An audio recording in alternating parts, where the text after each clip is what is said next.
Makaba kanilma kana pura kulkullu sadawa katukwamin. Makaba kanilma kana pura kulkullu sadawa katukwamin. Makaba kanilma kana pura kulkullu sadawa katukko amin. Soma guddaa gooftaa bifa keenya qoricha keenya Yesuus Kiristoos torbee lammaffaa yookaan qulqulleettii yookaan qaddasti kan jennu hordoftoonni amantaa Ortodoksii Tawaahidoo hundumti keessan baga sooma guddaa gooftaa fi bifa keenya qoricha keenya Yesuus Kiristoos torbee lammaffaa torbaan qulqulleettii baga nagaadhaan geessanii baga walamaan keenye ameen. Waaqayyo jummaa gaarummaa isaa baay'isee saatii kanaaf isa nu ga'ee guyyaa kanaan isa nu ga'ee maqaa Waaqayyo kan waaqate kan galatoomee uffatu sooma dhiifamaa araara fuula isaatiitti argannu nu taasisuun fedhaaf jaalalaa Waaqayyoon haa ta'u akkuma torban darbe mata duree torban zabarrate jalatti yookaan gadi bu'ee jalatti ilaallu immoo mata duree torban qulqulleettii jalatti bifa dubbisaan wajjiniin ilaalla. Waaqayyoon nama keenya nu haa gargaaru. Waaqayyoon waan haa ta'u. Ameen. Qulqulleettii yookaan qiddistii inni isaa kan adda taate kan adda baafamte jechuudha.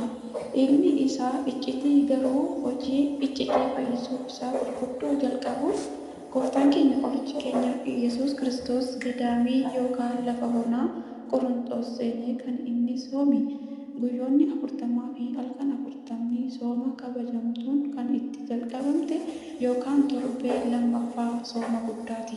Maatiyos boqonnaa 4:2. Qulqulleettiin moggaasa maqaa soomii guddaa torbee lammaffaati. Moggaasni isaas Ayyuu Zeemaa yookaan yeedaloo mana kiristaanaa Itoophiyaa kan ta'e qulqulluu Yaareediin kan moggaafamte yookaan maqaan kun qulqulluu Yaareediin kan kennamedha. Jala bultii sanbata yookaan dilbata torbee lammaffaa kana irraa eegalee waa'ee qulqullummaa sanbataa ni faarfatama. Qulqulleettiin mana kiristaanaa keenyaa sanbata kana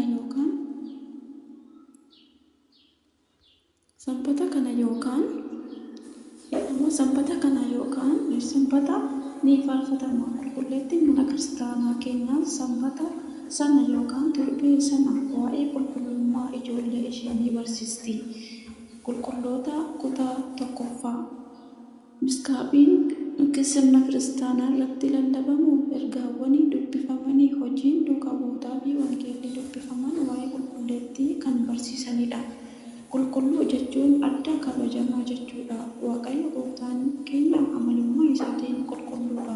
Qulqullummaan kunis eenyu irraayyuu kan hin argamne amalummaa isaatiin. Kitaaboleen qulqullaa'onis waa'ee qulqullummaa isaa gamtaadhaan ibsaniiru yookaan ragaa bahaniiru. Amalummaa isaatiin qulqulluu waan ta'eefis qulqulluu jedhamee ni galateeffama. Isaayyaas boqonnaa 6:1-3, Mul'ata boqonnaa 15:4 qulqulluu ilmi isaa fooniin ibsame akkasuma nu barsiise. Kadhannaa keenya guyyaa guyyaanii keessatti maqaan kee haa qulqullaa'u yookaan maqaan kee haa galateeffamu ni jenna. Burqaa yookaan madda qulqullummaa kan jennu Waaqayyo qofadha.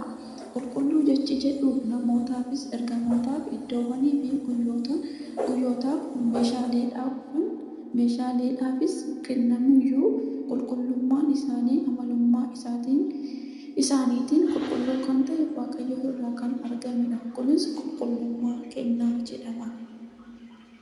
Soomii guddaa gooftaa keenyaa qoricha keenya Yesuus Kiristoos Waaqayyo qulqulluu waan ta'eef bifaa fi fakkeenya isaatiin kabajee kan nu uume nutis qulqulloota akka taanuu fi ni barbaadama. Qulqulluun Phexros dhumni isaa garuu ani qulqulluu waan ta'eef isinis qulqulloota ta'aa jedhamee waan barreeffameef kan isiniif waame qulqulluu akkuma ta'e isinis ammoo jireenya keessan hunda keessatti qulqulluu ta'aa kan nu jedhes kan yeroo nu barsiisudha. Uumamuu keenyaan dursee jaalala daangaa hin qabneen kan nu jaallate Waaqayyo gooftaan keenya jiraachuu dhabuu isaa gara jiraachuu dhabuu irraa gara jiraachuutti kan nu fide kufaatiidhaa fi osoo hin taane kabajaaf xuraa'ummaadhaa fi osoo hin taane qulqullummaadhaaf. Du'aa fi osoo hin taane jireenyaafidha. Kaayyoon uumamuu keenyaas fuula isaa fuulduratti hojii gaarii gonkaa fi amantaadhaan deddeebi'uun isaa waliin akka jiraannuu fi lafti dukkanaa waliin qajeelummaan cubbuu waliin akkuma walitti dhufeenya yookaan tokkummaa hin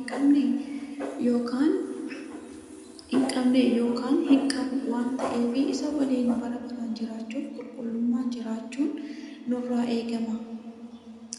Qulqullummaan keenya jireenya keenya hundaa keessatti akka ta'uuf ajajameera. Phexros 1:1-15. Kanaafuu hojii irratti bobbaane irratti, jireenya keenya hawaasummaa irratti, nyaata nyaannu irratti, uffata uffannu irratti, haasaa keenya irratti fi wantoota kana fakkaatan hunda irratti wanta Waaqayyo gammachiisu taasisuun Waaqayyo foon keenya du'uun haa kabajnu. Nuti hammoo bahaa hunda dhiphina cubbuus ofirraa kaasnee fiigicha fuuldura keenya jiruu fi obsaa hafeenyu. Torbee jalqabaase warri hundee fi mataa amantaa keenya kan ta'e gooftaan keenya qorichi keenya Yesuus Kiristoos duukaa habuunu. Inni wanta badaa irraa fagaatee waa'ee fannoo gammachuu isaa fuuldura jiru obsee mirga abbaa isaa taa'eera jedhamee akkuma barreeffame qabsoora taasisnee cubbuu irraas fagaachuun qulqullummaan jiraachuun nurraa eegama. Ibroota 12:1. Fedhii fi hawwii foon keenyaa dhiisnee namummaa keenya moofaa balleessinee gaaffii gallee qulqullummaa foonii fi dhiiga isaa fudhannee qulqullummaan akka jiraannuu fi Waaqayyo nu haa gargaaru. Galanni Waaqayyoof haa ta'u. Nama dhumaatti cimee dhaabbatee isa waliin jiraatee gonfoo jireenya isaa bara baraa ishee samii nama dhaalu akka nu taasisu fedhaaf jaalala Waaqayyoo nu haa ta'u. Torbee sooma eebbifamaa, sooma ittiin dhiifamaa fi araara fuula isaatii argamu nu taasisuun fedhaaf jaalala Waaqayyoo nu haa ta'u. Waaqayyo waadaa ergamoota qulqulloota wareegamtoota isaa hundumaa kanneen nutti araaramu. Sooma gaarii torbee eebbifamaa nuuf taasisuun fedhaaf jaalala Waaqayyoo nuuf haa ta'u. Akkuma inni qulqulluu ta'e nutis qulqulluu taanee hamma dhumaatti cimnee dhaabbannee gonfoo isaa isa jireenyaa ishee bara baraa akka ittiin dhaallu fedhaa fi jaalala Waaqayyoo nuuf haa ta'u. Dubbii isaa sagalee kanaan lafa kanaan Waaqni nu barsiisee, Waaqni nu gorsee maqaa Waaqayyoo kan ulfaate kan galatoomne nuuf haa ta'u. Eebbi kadhannaa haadha faadha Waaqayyoo nurraa hunduma keenyarraa addan banii eegumsa ergamoota Waaqayyoo hunduma keenya wajjin haa ta'u. Irra deebiidhaan bakka sooma guddaa gooftaan eebbisaa keenya qoricha keenya Yesuus Kiristoos torbee lammaffaa torbee qulqulleettii nagaan keessanii nagaa kaasee kan na jalqabsiisee kan na xumursiisee Waaqa tokko kan ta'an Waaqa Abbaa, Waaqa Ilmaa fi Waaqa Hafuura Qulqulluuf galanni haa ta'u.